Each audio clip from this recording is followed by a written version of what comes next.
Do you ever think about what Maria and the other girls, and maybe even Alexei, would have made of themselves had history uh, been more favorable to them?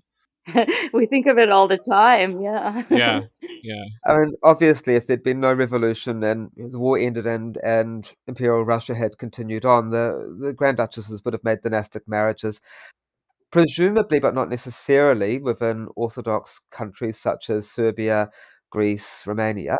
Um, but potentially outside of that as well. I mean, Alexei, it's just a big unknown with his health, of course, hmm because a simple thing can put you down. But then again, his cousin in Prussia, who had the same hemophilia, he lived until his 50s and died in World War II. So who's to, he Alexei, if he'd been able to live his normal regular lifespan, could well have ended up being an emperor, um, maybe even briefly, but he could have lived until a reasonable age. His level of there are different levels of severity in hemophilia. His cousin may have been a little less severe. I'm not sure. That's Like I right. can't Yeah. say, but they do.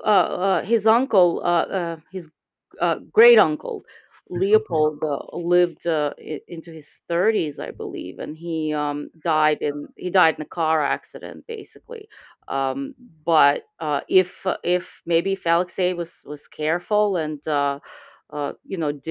did what he had to do to protect himself. He may have lived well into adulthood, and he may have been an emperor at some point.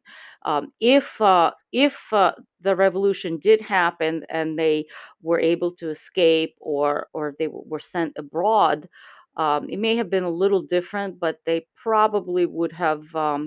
Still married, maybe not dynastically, but they would have married some other lesser royals. They I think they would have been perfectly happy living just among, ordinary people and more or less ordinary lives. I don't think that they really wanted to be rulers or royalty or anything like that. It's hard to say. It's really hard to say. There's so many variables there. Mm, It's a shame that we'll never know, but I think they would have done quite well. yeah, I agree. Hmm. I wonder if you agree with my assessment that, um, or just even what your own particular spin on this is. I've always suspected that at least some of the pretenders, the majority of them seem to have been either Anastasia or Alexei, were put up to it by Soviet agents, and that it was part of a campaign to at least put in the mind the idea that maybe they weren't such cold-blooded monsters that they would just kill a family in cold blood in a basement. What do you think about that? I mean, what do you think is the I mean, pretenders is nothing new. Whenever a royal family member dies or goes missing, it happens all the time. But it seems to be especially sort of fever pitched with this family. What's your take? I don't think there'd be any qualms on behalf of the Bolsheviks about being perceived as cold-blooded killers because we know quite well through history that they slaughtered lots of families. Hmm But there could well be something in that, and that people like what was his name, Michael Golaniewski, the Polish person who pretended to be Alexei, and others. Yeah, there could well be.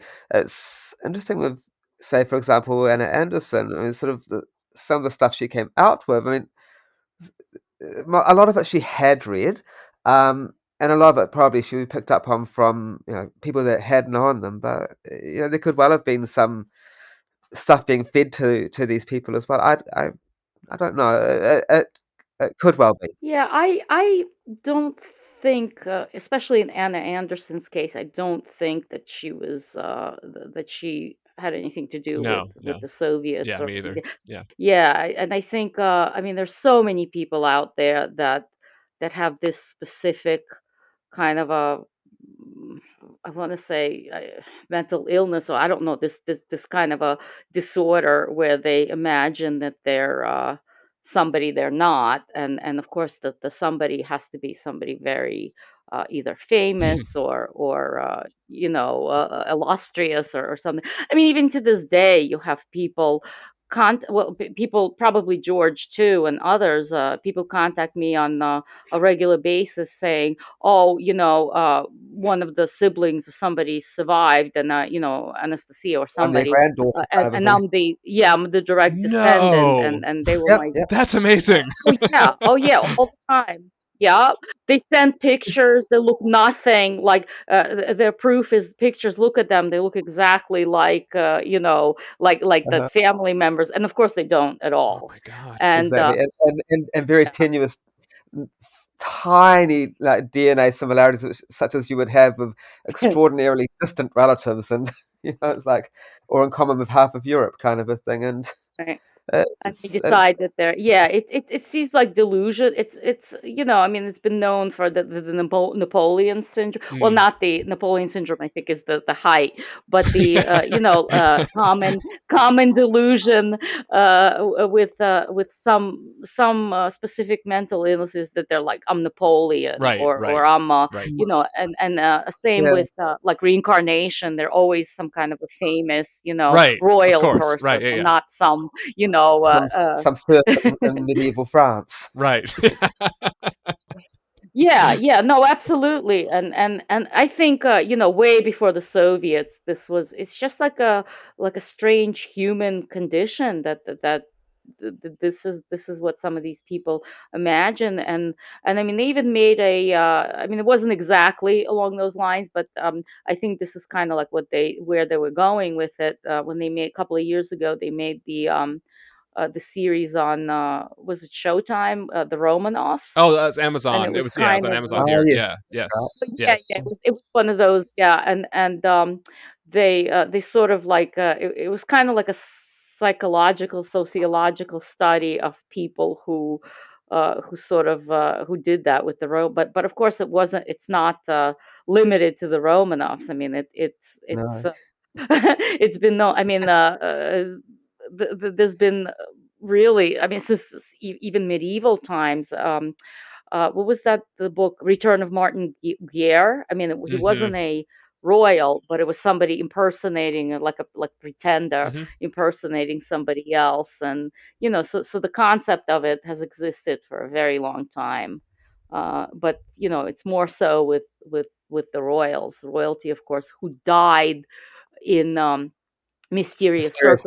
Exactly. circumstances, Right. whose Mm. bodies maybe they haven't found, or a controversy about the bodies, and so it's not surprising. I don't think it has anything to do with any kind of a bigger conspiracy. Mm. Yeah, well, I always found it very strange that they buried Alexei, and what was there was debate as to whether it was Maria or Anastasia in a different location, and then it was these two especially who kept popping up. I mean, obviously there is opportunity there because you have a very very famous death of famous people, and famously nobody knows whether or not where their bodies are, and so it's obviously fertile ground for imposters and pretenders. But That's Right. right. um, Well, but even now we know. I mean, it's been confirmed that they're all accounted for, right, and people are still popping up right, saying, That's right. right, so even yeah, if that was the case, it wouldn't matter. right, So again, we don't know, with Maria and Anastasia which one it was. yeah, We still don't really know for sure. So it was sort of a coincidence. It was like a 50-50 chance, that one of them. But there were plenty of Olga and Tatiana claimants too. We just don't hear about them as much. hmm There were Mm. Alexeys, there were Olga, every single one of them. There were even. I believe there were even Nicholas claimed, but because he was an Yes. adult and he was more, yeah, Yes. so they tend to sort of go more after the claim that they're the children, just because they weren't as prominent, and maybe people wouldn't, not as recognizable, I guess, and maybe they've Mm. changed when they got older, whereas with like Nicholas and Alexandra they wouldn't change as much. That's But right.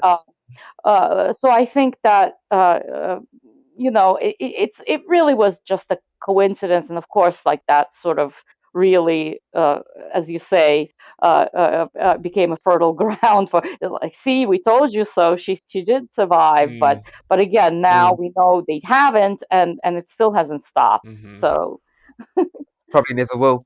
No, I doubt it. no, Um, I don't never will. the last kind of broad question that I want to ask both of you. I alluded to this at the beginning, which is to say that I think a lot of historians are starting to take a second look at the way that history has characterized Nicholas and the family in general. Um, Mhm. and it's the image is softening quite a bit, I think, with a lot of people. Over the course of your work, uh, this goes to both of you. Has there been a transformation in terms of your assessment of his reign, the his responsibility for what went wrong? Um, has anything shifted in any kind of dramatic way, in your opinion of him? Sure.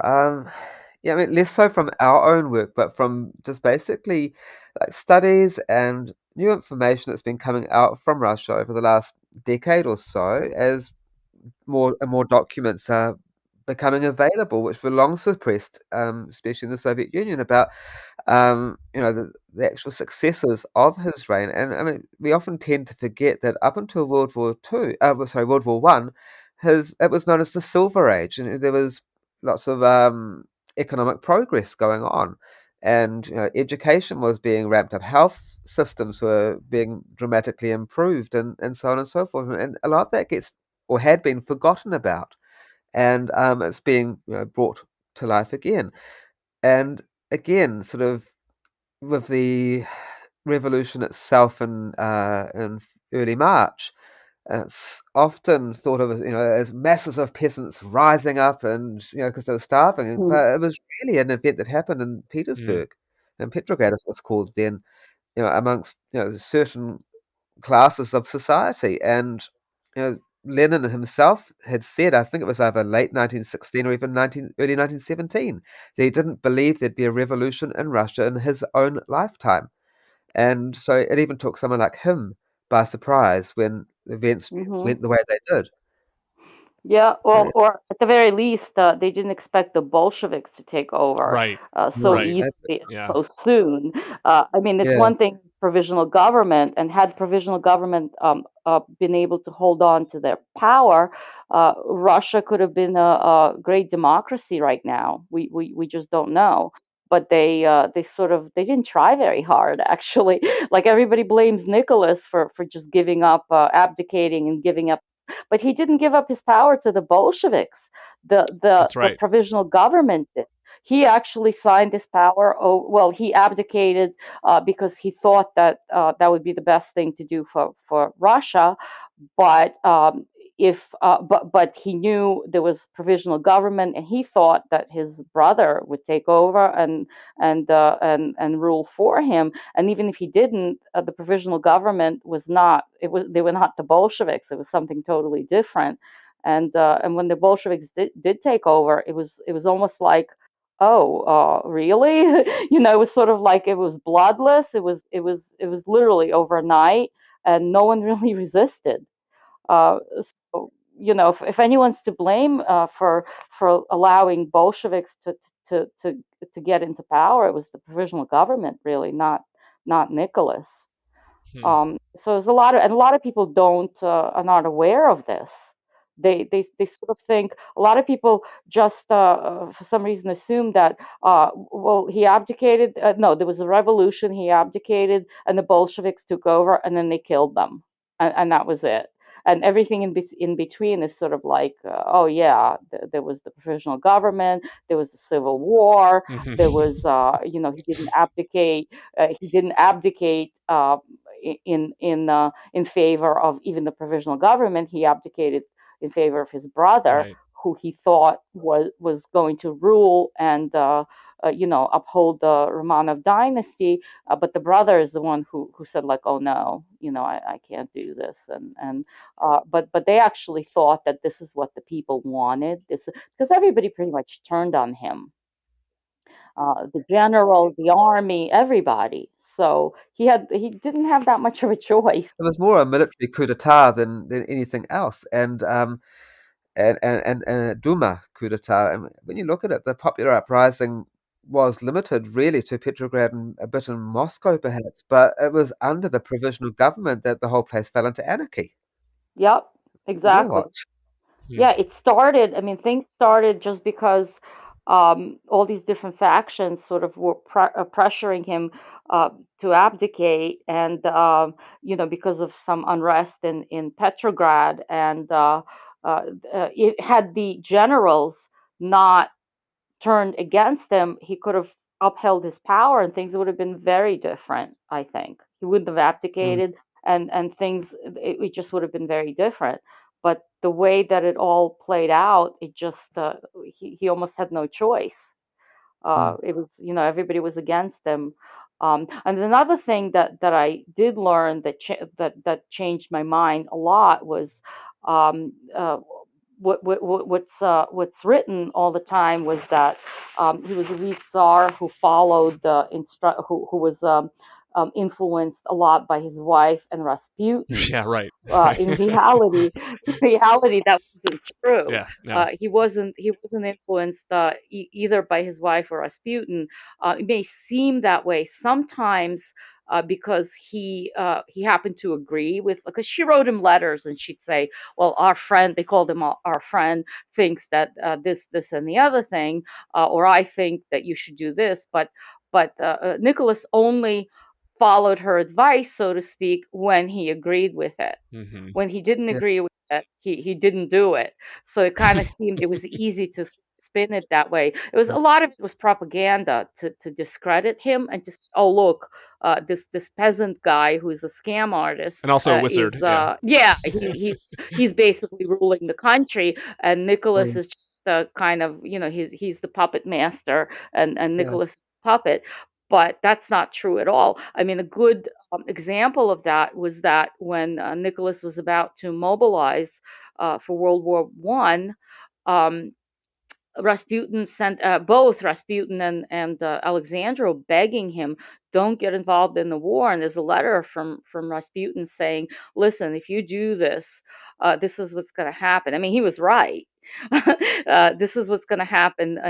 Russia is going to drown in its own blood. You're Mhm. going to lose your power. Your whole family will die. It's going to be a big disaster if you get involved in this war. And Nicholas completely ignored it and just went ahead at with the it. time you should have listened.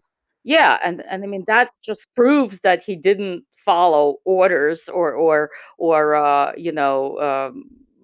even when his wife was begging him not to do it, and Rasputin was saying, giving him all these horrible scenarios, what was gonna, and in fact, maybe if he did listen to them this time, maybe it would have been avoided. But at the same time, he couldn't. He was a political ally, and he had to get involved.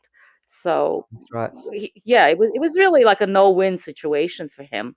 And also with Rasputin and the perceived influence, or that he did exactly what his wife and Rasputin told him. He wrote back to her one time. He said, "As you know, our friend has very strange ideas about people." Right. Mhm. And Mhm. it's like, Yep. and so it's like he told her that like he can say this, but he's not right all the time about people, and and you know that yourself. So I'll make up my own mind about who I'm going to have, in the government and stuff. Yeah. Yeah, and he did at the end make up his own mind. People thought said he was weak. But at the same time, so he was criticized for being weak and for listening to everybody. But at the same time, he was criticized for not listening to advice of his relatives or the Duma or whoever. So it's like he was criticized either way. So it's like, was he weak and not listen to anybody, or was he or was he so headstrong and had these blinders on and thought only he was right and not listen. So it's sort of like it's inconsistent too. So basically, he was criticized no matter what. And when you really dig into it and you and you dissect it, and you realize that no, like it wasn't so simple as that. Mm-hmm. There was so Right. many different factors that it was almost like a perfect storm what happened. Like everything that could go wrong went Yeah. wrong, and Yeah. that's what happened. And it wasn't, you can't really put it on him alone. I mean, ultimately, yeah, he was the autocrat and he's held responsible, but if you sort of look at it objectively and analyze everything that was going on, it was not, it wasn't him. Like people tend to oversimplify the whole thing and Yeah. say, "Oh, it was Rasputin," or it was Alexandra, or it was Nicholas. He was too weak, or it was this, or it was that. It's not that simple. Right. It's a whole lot of things. Yeah. Yeah. Oh, yeah. Yeah. Exactly. So Right. people like to oversimplify just to so that it's more understandable, so they can explain things Of course. to themselves more simply. So yeah, it's a very, very complicated situation. If people would like to find more of your work, or more information about the Romanov family, where do you direct them? Well, I have a website, theromanovfamily.com. So I have things. I have a list of the books and all the descriptions and about my work, mine and George's work, and other things. And I also have a Facebook page, which both George and I administer. It's called the last Russian Imperial, the Russian Imperial Family. George, what is the exact name of the page? I'll just look it up right now because Yeah.